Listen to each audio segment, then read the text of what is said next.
Well, fresh from the scrapyard, we have this Compaq Deskpro 590. The Deskpro line was Compaq's workhorse workstation, and I believe the line began in the 1980s with the, I believe it started out with a 286 model, and ended when the Compaq Evo was released at around the turn of the century. I've personally owned several Deskpros in my life. One of the first computers I ever went out and bought was a used Deskpro 5100. I think it was a 5100. Yeah, it was a Pentium 100 that I had upgraded to a 133, and it was actually the tower configuration. I have a picture of it somewhere. Anyway, the Deskpros were generally very well built. You know, you could basically count on these machines, and some of them were even convertible. Some of the later versions of the Deskpro were convertible. You could actually tilt it on its side, and you could remove the entire drive cage, tilt it, put it back in, 180 degrees, and yeah. So this one here, I know nothing about it. It's a 590. That could mean anything at this point. I got the serial number. It is dirty. It is disgusting, and we're also going to go ahead and clean this later on in the video. We're gonna clean it with some magic erasers and some cool chemicals that you would have at home. The case is held shut by 3 thumb screws. Let's take a look at the back, and I'll get you a quick glance at what's actually in this system. Now, these were essentially build to order. You could have them built with many of bazillions of options. This one is pretty sparse. It only has, well, it has nothing. It's got the standard serial parallel VGA mouse keyboard and a, what the hell were those things called? An AAUX or some kind of adapter so you can actually connect it to a network. I believe it's called an AAUX or some kind of acronym that I forget. This one was helpfully marked with what each port does. This one is where you connect your air conditioner. This one is for a must be Hebrew or something. And this one, 8 question mark. Yeah. All right. We've liberated the cover from the chassis. Let's pull it off. The Deskpros were usually found in corporations, but earlier models were popular with consumers. But the later ones generally, because what happened was prior to the Presario line, Compaq didn't really have a consumer end PC. But here we are. Now this is also a fairly typical configuration for a Compaq Deskpro. Actually not dissimilar to, I believe, the HP Vectra, where they had a mid-plane board. And, I don't know, I'm sorry, this is a backplane board. The motherboard was essentially a card that would slide into the backplane, and then you would have your expansion slots. This is exactly how my 5100 was built, and only imagine this in a desktop format. This one does not have the rotatable drive cage. This is a fixed position desktop PC. But the entire drive cage, I believe, lifts out at an angle. Let's see if we can do that. Unlock it from here. There we go. And this allows you to add or remove drives fairly easily. And this just locks it down. My goal with this machine is, number one, we need to test it, make sure it functions. And what I'll be doing is maybe installing some of my surplus expansion cards. Maybe get it to do something cool.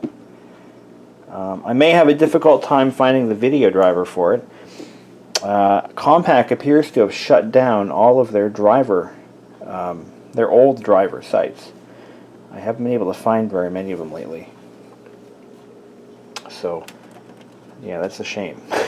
But I'll try. So, oh yeah, the other thing is this actually has all the original drives, and you can tell if this machine has the original componentry just by looking at them. Now, Compaq's always, the Deskpro line for most of the 90s, had this style drive bay blanking cover, and they were always held in, actually every screw in most of every Compaq chassis I've ever worked on had these combination T8/flat blade, or is it a T10? I think it's a T10 screw with a flat blade slot in there as well. That was pretty common. I can already tell you this is a first generation Pentium just by the fact that it has it actually has no active cooling of any kind. It is entirely cooled passively, and there is no fan. And it's interesting, and I just noticed this, but the power supply fan on most of the earlier passively cooled machines would suck air through the entire case and cool off, well, everything. It wasn't until I think the Pentium 2s came out where we started seeing cases with case fans and active cooled heat sinks, and that was pretty much standard on the Pentium 2s and later. But Pentium 1s, they didn't run all that hot. But from the looks of it, the CPU is positioned so that it draws in air from the front of the case, and that it's placed in the path of air that would be drawn through the front of the case, and would be eventually passed through these holes and then out the power supply. So it's kind of a convoluted cooling system, not very effective if you were running a faster chip. You would actually have to, or even an overdrive chip for that matter, you would have to add a cooling fan to it. So let's take a look at the other side of the drive bay. I want to see what it has for a hard drive. It looks like an old Western Digital. And by old, I mean old. And this will give us a good indicator of how old this PC is, in fact, because there are no production dates on any of these parts, except for the hard drives and typically the optical drives. If the hard drive doesn't have a date, the optical drive will. Let's take a look. I don't see one. Alright, just what I thought, an old Western Digital Caviar. These were Western Digital's prime line of drives. This was their, they didn't really have they did have a couple of, I think they had one or two high-end drives, but the Caviar was like their bread and butter hard drive. I've had some other older Western Digitals. I can't think of the earlier ones, but they've gone through a couple of different names over the years, but Caviars were pretty common. And this one was made in February 1997, about as old as I thought it was. The drive is a 2 gig drive, which was considered fairly large for 1997. It was actually quite enormous. So, at least that's what she said. As far as RAM, yeah, it's not so easy to decipher what size these modules are, because they never had the size printed on them. So you had to decode them, and I knew how to do that, but you had to decode one chip and then count the number of chips. So if you figured out the capacity of one of these chips, and then you multiply it by the number of chips, that's how you decode them. That's how my old supervisor taught me back in 2001 when I worked for a surplus computer shop that dealt in nothing but used computers and parts. We became the go-to place for early Linux boxes. People would buy our PCs, which didn't come with operating systems, and they'd throw Linux on them, and there you go. So we're going to grab the monitor, and we're going to power it up and see what it does. Alright, I plugged in the monitor and the system unit. Let's take a look at this monitor. This is a Compaq V70. I've seen so many of these monitors in my time. It seemed like everybody I knew had one. They were very common in the mid-90s, and I believe they were made by NEC. That this button right here that's an absolute indicator of who it makes it. I think it's an NEC.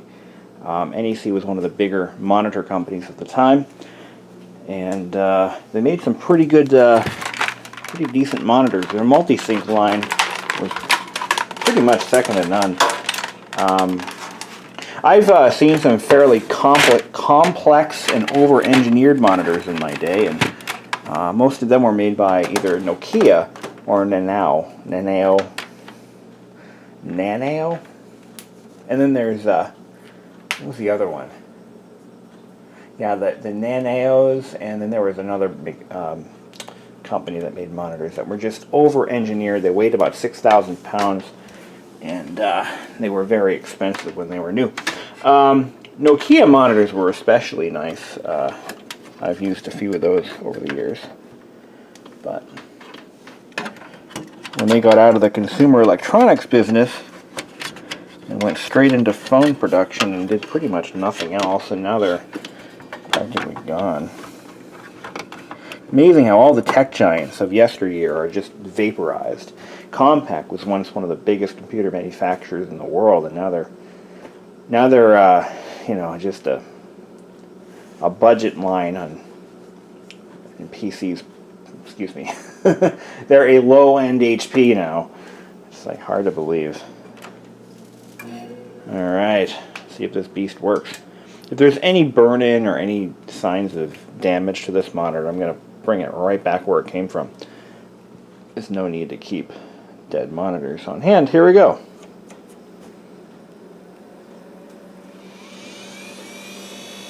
Oh yeah. Yeah. That sounds about right. Alright, here we go. Oops, what did I just knock over? Oh. It's a Compaq, alright. Look at that memory count. 32 megs. Not bad. Not bad. Not bad at all. That drive sounds unhealthy, but that's about what they sounded like. I forgot about that. A lot of the older drives just sounded bad. Okay, we got to check some or system options, time and date. Yeah, sounds about right. Dead clock battery. Par for the course. This one have a replaceable one, or is it a Dallas chip? Ah, there it is. Okay.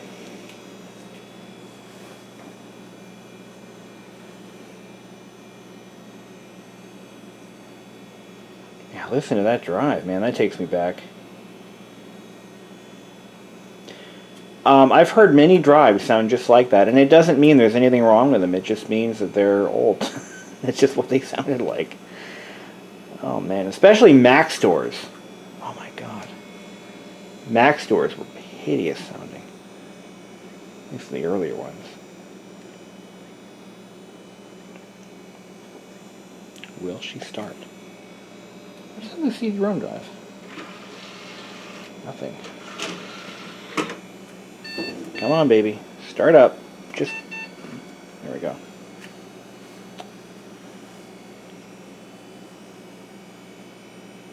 Alright. Here we go. I gotta put a clock battery in it if I ever... Windows 98.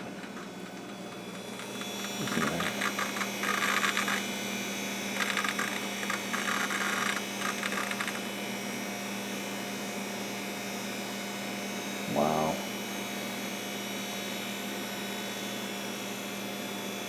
So the Windows 98 startup screen went away.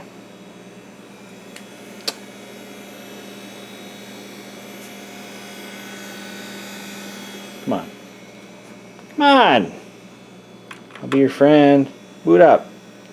If you hit escape, by the way, it does like a verbatim or verbose mode, like you would see on a Mac. It tells you exactly what's going on.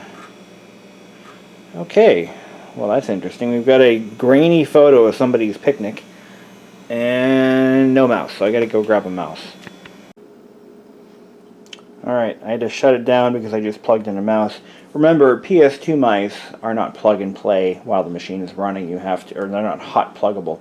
At least they weren't back then. Some newer motherboards can actually do this, but not these.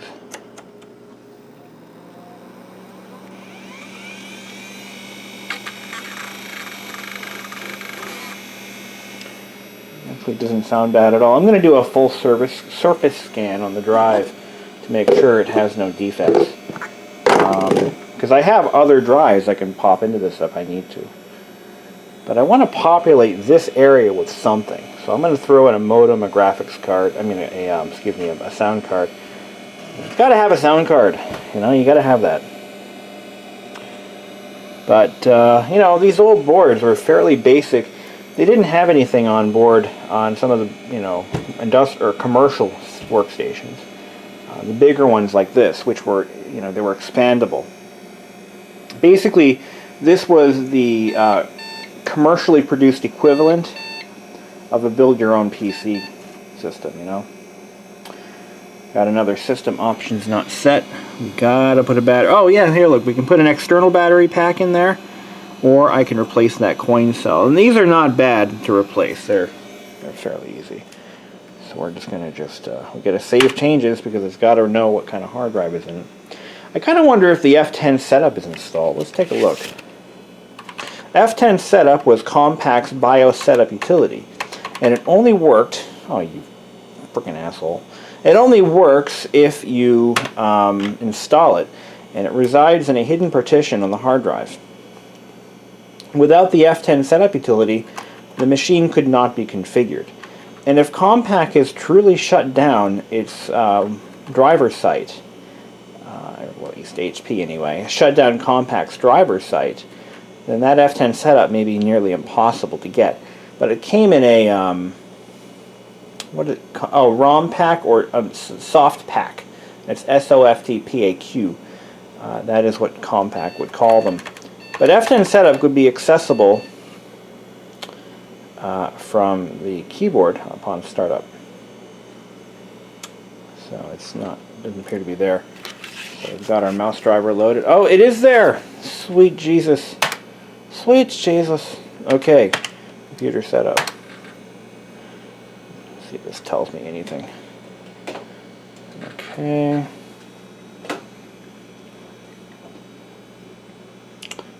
I want to see what the actual system configuration is. It is a Deskpro 590. It is a Pentium 90. Wow. Even in 1997, that wasn't impressive. 2.5 gig hard drive. And yeah, everything else we already know. So, okay. 32 megs of RAM. There are no add-in devices. But this is Compaq's setup menu. In 1997, this was pretty decent. You could control it with a mouse. It was click and play, or click and drop, drag, whatever. You know, it's pretty decent. For 1997, that was state of the art. But again, it required an installation onto the hard drive. If you repartition the original drive, exit utility, exit. If you repartition the drive and do not reinstall the utility, you will not be able to configure the system. So, you know, that was one thing you had to worry about. And it's called F10 setup because obviously you press F10 to access it. Tomato, tomato, potato, potato. All right, we're moving. We're getting somewhere. We're getting somewhere. All right, Pentium 90. Wow, I'm a little. I want to say I'm disheartened actually. But 590. That makes sense. That's 5 for Pentium. 486s would have been 4. And of course 90 means it's a Pentium 90.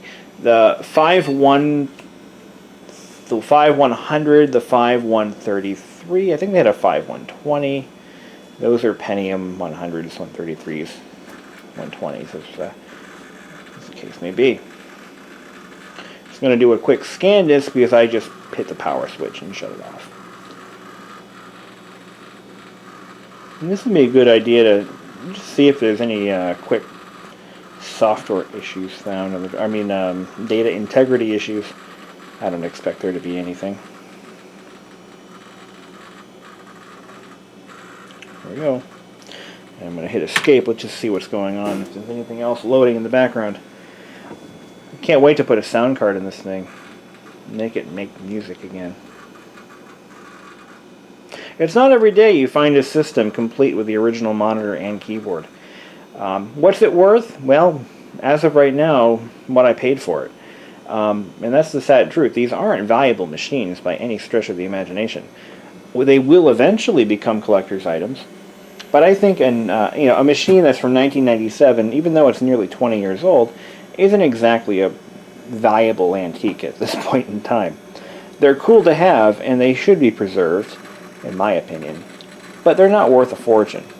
I couldn't really sell this for much, complete as you see it. But anyway, yeah, it's not worth a bunch of money, but it's certainly a cool thing to have if you have room to set it up. I think I'm going to probably stash this away somewhere. I'll have to find a place to put it, but looks like somebody just left their work right where they stopped. It's got Quick and Basic 2000. So the next step is, well, let's figure out when it was last actually used. It looks like it has the Internet Explorer 4.0 installed, which gives it this.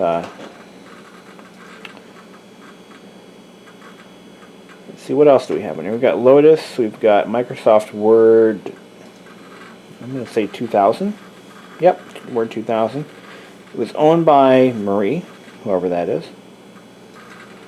And does it still have stuff on it? Yep, still got their documents. Sleepovers, a 3-act play by Angel Allen. Oh, that's an address. Okay, we're going to skip over that. Alright.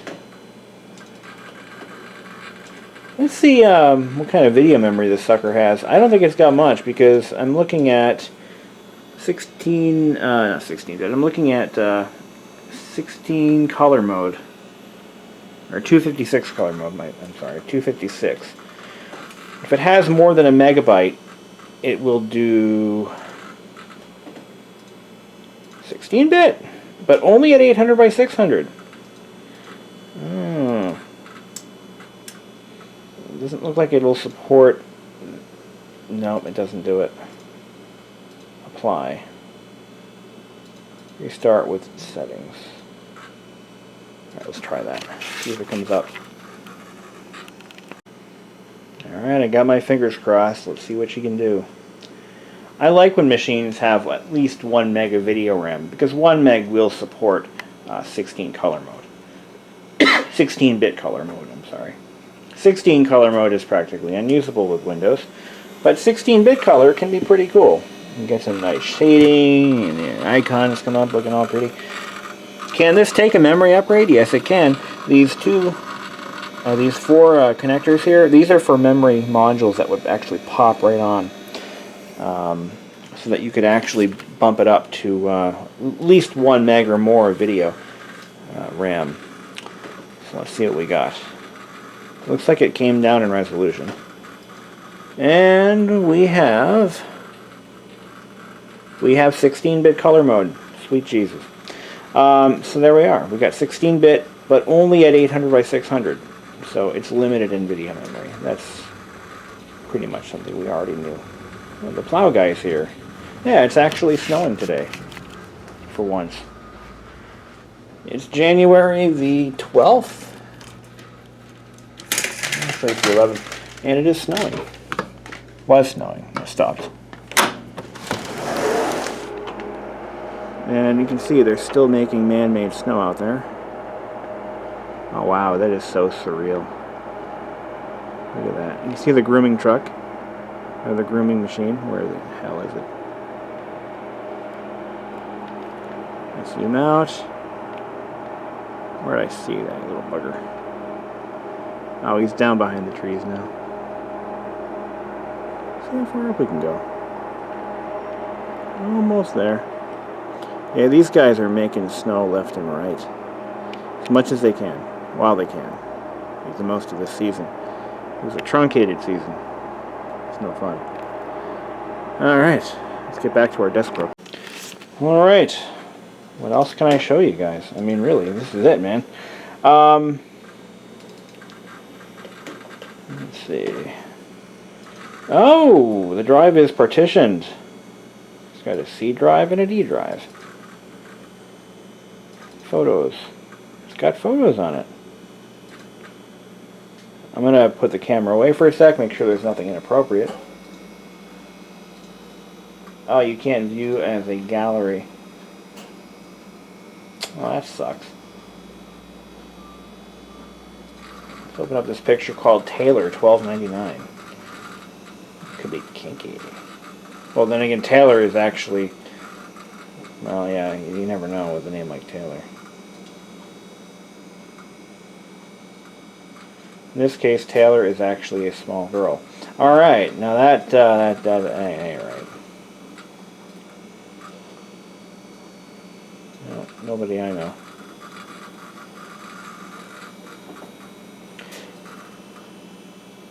Oh, okay, there is actually a preview option. There we go.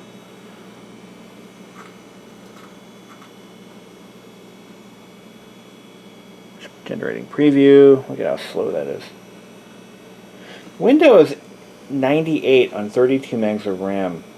Normally I would do it on, like, 64. 32 is okay. Interesting. Labor Day 2001. So we know this machine was used at least in 2001. That's when that picture that we saw on the desktop was taken. So, clouds. That should be the Windows 98 cloud background. Cog Railway. That's up in Franconia Notch. That's in New Hampshire. But yeah, it looks like it's got a subdivided hard drive. Dum. Alright.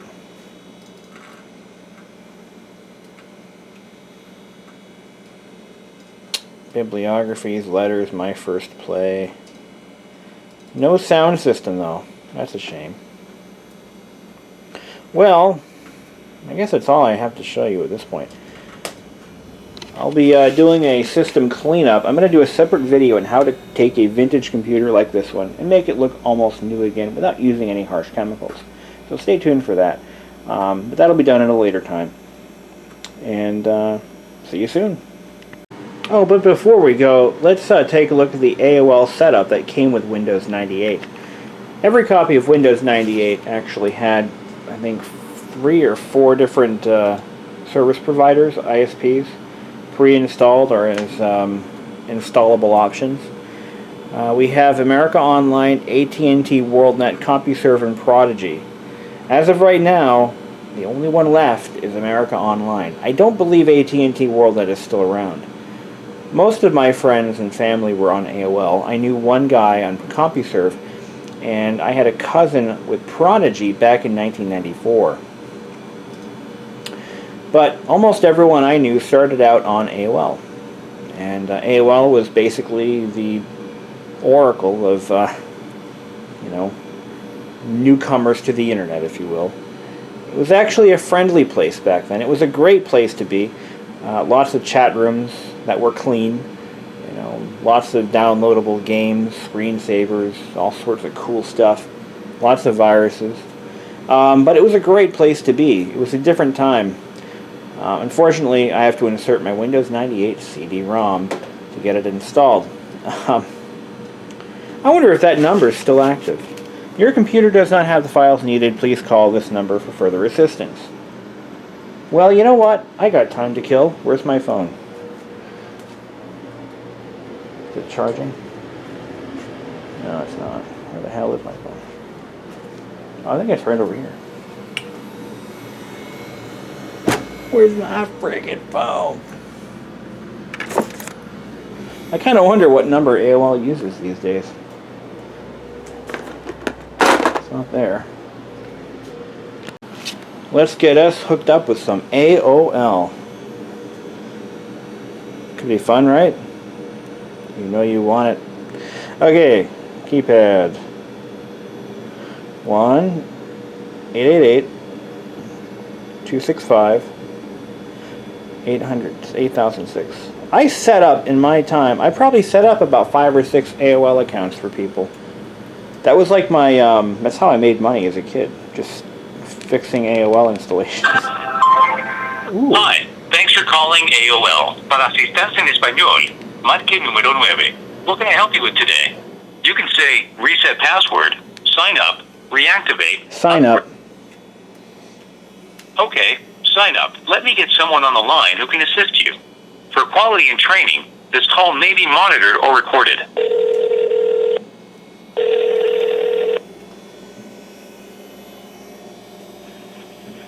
Thank you for calling AOL. This is Richard, account specialist. How can I help you today? Yes, hi, I'd like to set up a new AOL account. Your name? Yeah. Sir? Yes, you're with me, hello? Yeah, I'd like to set up a new AOL account. Okay, be there that I know. I'm not going to have a check on the account. Give me one moment.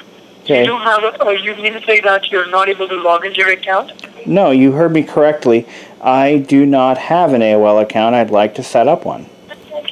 You wanted to set?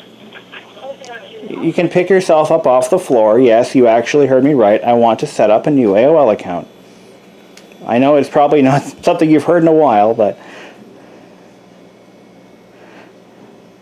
So you wanted to reset an account for you. So what is the error message you're getting when you're trying to set up an account online? I don't have the internet. So how am I supposed to get online without setting up an account? Okay, so you mean to say that you have no account with AOL? I do and not. You don't have an internet connection? I do not. You want to have an AOL account, is it correct? That's correct. Okay, so you wanted a dial-up access? Dial up, yes. Okay. That's the one you plug into the phone, right? Did you have an email address before? I've never used the internet before. Mm-hmm. So I'm going to help you to go to like the value. So let me give you some basic information, okay? Okay. Here we go. Okay. So the email we provide will be no charges, okay?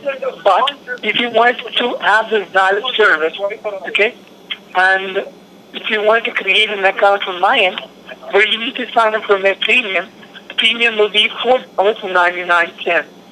I didn't hear a single word you just said. I'm really sorry about it. Let me give you the information again. Okay. What I'm trying to tell you is, we provide dial-up connection, but the dial-up connection will be free for a month. Okay. And if you'd like to have the dial-up service after 30 days, well, you'll be requested to pay a fee like $4.99. Okay? Okay. And with the dial-up connection, you get a 24/7 live technical support. Okay. Plus, you get a McAfee antivirus for the 3 computers. Okay? Which will help you to protect you from spyware, hackers, and virus. Along with that, you get a My Reputation Discovery, which will monitor your online reputation. Okay? Yeah. And I will be creating an account for you right away. Okay. So to get started, just give me one moment. Oh, where do I get the software?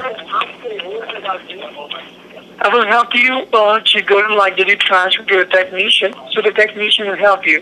So I just want to know, do you have a landline phone connected to your computer? Okay. Because you can never use this router to get the internet. You need to have a landline phone to get this dial-up connection. Okay.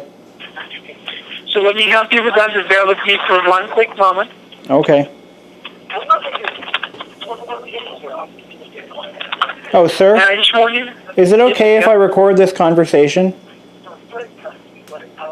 I'm sorry? Is it okay if I record this conversation to share with my friends and family? Yeah, you can record the conversation because whatever we are talking is being recorded for the quality and monitoring purposes. Oh, I monitor my calls too, just in case I have, to share it with my friends and family. Sure. So just give me one quick moment. Thank you. So basically what we're going to do is we're going to see how far we can go with these AOL guys. I may have to break it to them that my computer is, well, a little old. I still got this rocking music. The last time I talked to AOL had to have been in like 2002, at least 2002. I'm so sorry to keep you waiting. Hi, that's okay. Okay, just give me one moment. I'm used to it.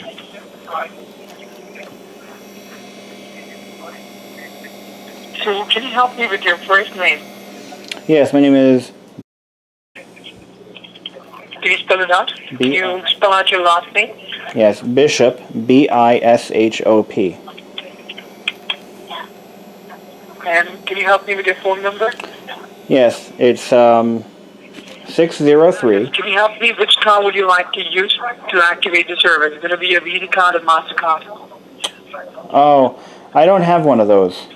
Can I use a check? You have a checking account number? I do. Hold on. Can you help me with the account number? Actually, wait. You know, I might have to call you back. But what about the free trial? How do I get that? Okay, it's what? Like, once we activate the service, you get a free trial for 30 days. Oh, okay. So you can't just give me a free trial and then...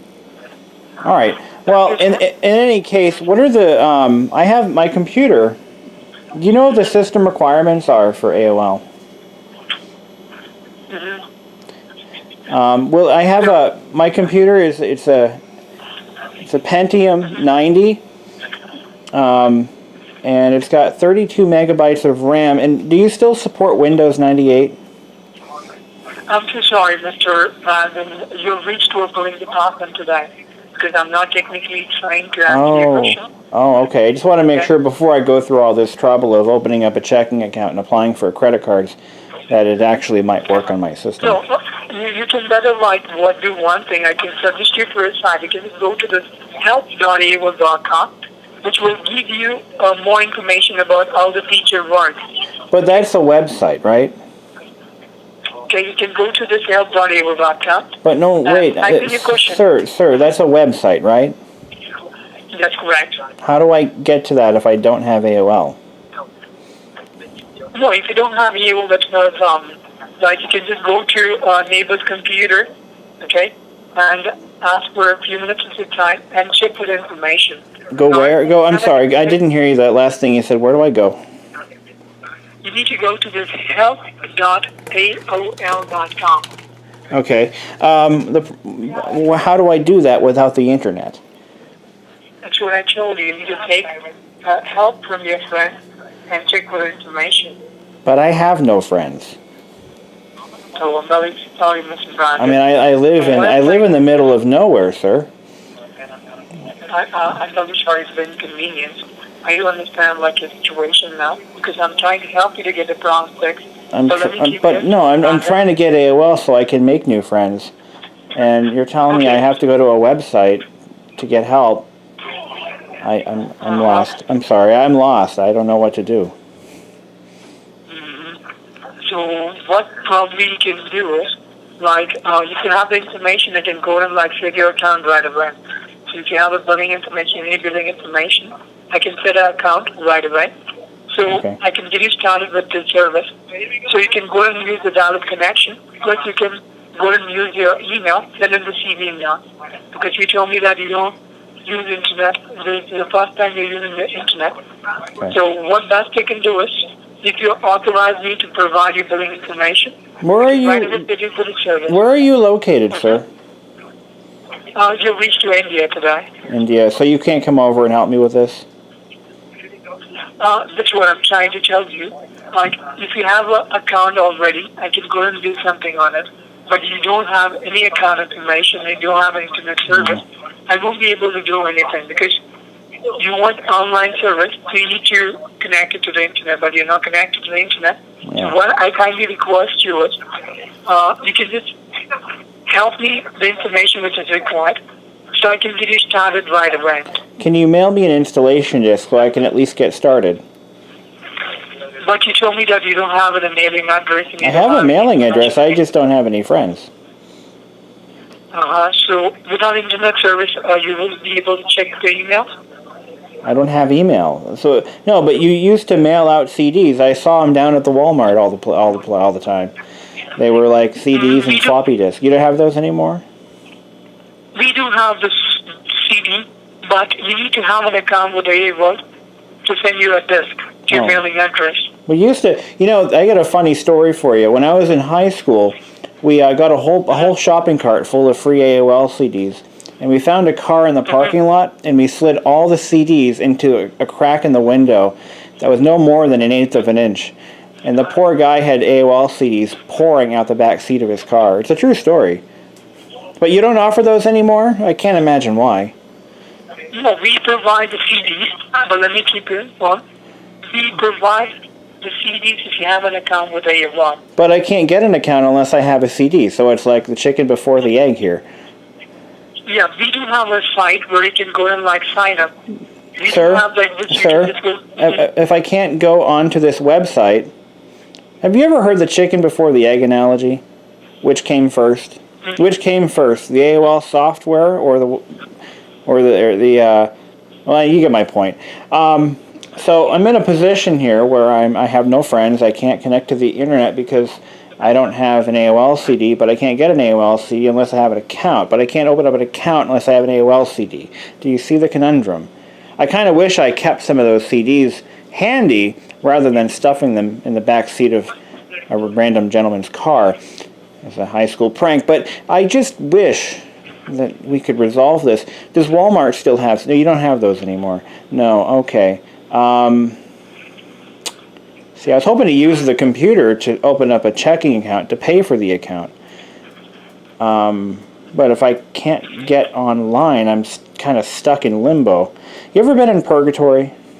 Do you guys believe in purgatory? Probably not. No. No, I didn't think so. But that's kind of where I'm at, So, Mr. Brandon, instead of we having a conversation and getting the problem fixed, we can help you to get the problem fixed, if you provide the information to get you connected to the service. Because, we having a conversation, just talking about the internet and you're not having a CD. So instead of having a conversation, we can get the problem fixed for you. Okay. So what I'm trying to tell you is, if you have any billing card information, you can give it to me. Okay. I can create an email address for you and get it connected to the direct service where you can send in a CD email, and I'll ship you a CD to your mailing address. Okay, that sounds reasonable. All right, well, here's what I've got to do. I've got to make some phone calls. I'm going to call up Earthlink. Do you think Prodigy's still in business? I'll give them a call and see if they can send me a CD for AOL. Well, thanks for helping me out. I appreciate it. Hope you have a nice day, sir. I'm so sorry for the inconvenience. No, hey, that's not your fault. It's not your fault that I don't have friends, a banking account, or a credit card. That's my fault. That's my bad. Wish I could resolve that right now, but I guess that might mean I have to, get out of my house and get some stuff done. So thank you for all your assistance. I appreciate it. I'm really sorry again, and once again, thank you for calling AOL. All right, you too.